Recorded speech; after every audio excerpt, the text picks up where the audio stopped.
Kapatid, dahil binigyan ulit tayo ng pagkakataon ng Panginoon na magkasama-sama tayo na makasali tayo dito sa ating Sunday service. Amen po ba? Amen. Oo. So, inanyayahan din natin yung mga nasa likod, if possible, please occupy the front seats para yung mga hindi pa nakakarating ay madali sila makakaupo sa bandang likuran.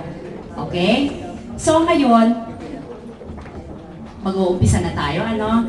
I also would like to remind everyone, kung sino man po yung may mga cellphones, please lang pakiset into manner mode or pakipatay lang po para hindi po tayo makaka-distract during our service. And before tayo mag-uumpisa, I would like to share you a story. Although nakuha ko lang po ito sa internet, sana just to give you a reminder, pati na rin sa akin, may ikukwento po ako sa inyo. May isang tao, ang pangalan po niya si Juan. Pangalanan na po natin siya, si Juan. Namatay si Juan ng isang tragic accident, car accident. Pagkamatay niya, paggising niya, pagdilat niya, ang kaharap po niya ay si Satan. Si Satan, nang nakaharap niya, ang sabi ni Satan sa kanya, "Welcome to my world." Di, ngayon, ito may tatlong pinto dito sa harap mo. May mimili ka kung alin yung gusto mong puntahan dahil yan na yung panghabang panahon na posisyon mo. Di, ngayon, pupunta na sana si Juan dito sa pinaka-right door. Sabi ni Satan, dito ka mag-umpisa sa left side. Di, pasok siya. Binuksan niya. Pagbukas niya, bigla niyan sinarado. Sabi niya, "Ayoko dito." Eh bakit? Kasi yung trash, nakakadiri. Grabe yung trash talaga, hanggang liig yung trash ng mga nakatayo doon. Kaya ayaw niya, hindi ko kaya yan. O sige, dito ka sa pangalawang pinto. Tinignan niya, sinilip niya ng konti. Sinarado niya ulit. O bakit? Mas lalong malala dyan. Eh bakit? Ano naman nakita mo?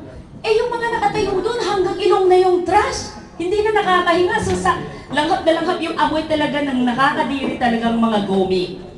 Eh, so wala na siyang ibang choice. Dito sa pangatlo, sige, tingnan mo. Tingnan mo muna bago ka magdesisyon.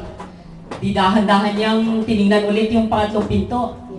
Pagbukas niya, binuksan niyang malaki. Sabi niya, "Ay, dito ako.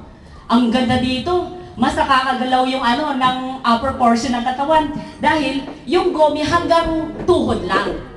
Hanggang tuhod lang, ang mga nakatayo doon, umiinom ng kape. May kasama pang tinapay. Kahit panis yung tinapay, at least nakakagalaw yung upper portion ng katawan. Sabi niya, "O sige, pumusisyon ka na dyan." Handa na sana siya, iinom na sana ng kape, biglang sumigaw si Satan. "Tapos na ang break time ninyo. Ilaglag ang gomi hanggang lagpas ulo."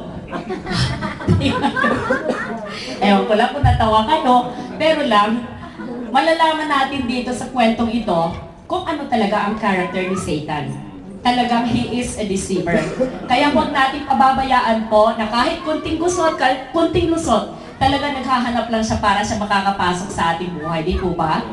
Kaya ngayon, we would like to thank God na binigyan tayo ng panibagong pagkakataon para tayo ay makakapagpapuri, makapagpasalamat, lahat ng biyayang binigay niya sa atin sa buong linggo. Di po ba? And the proper manner to praise God, to worship God, ay nakasulat sa John 4:24, nakasulat doon, "God is spirit, and His worshipers must worship in spirit and in truth."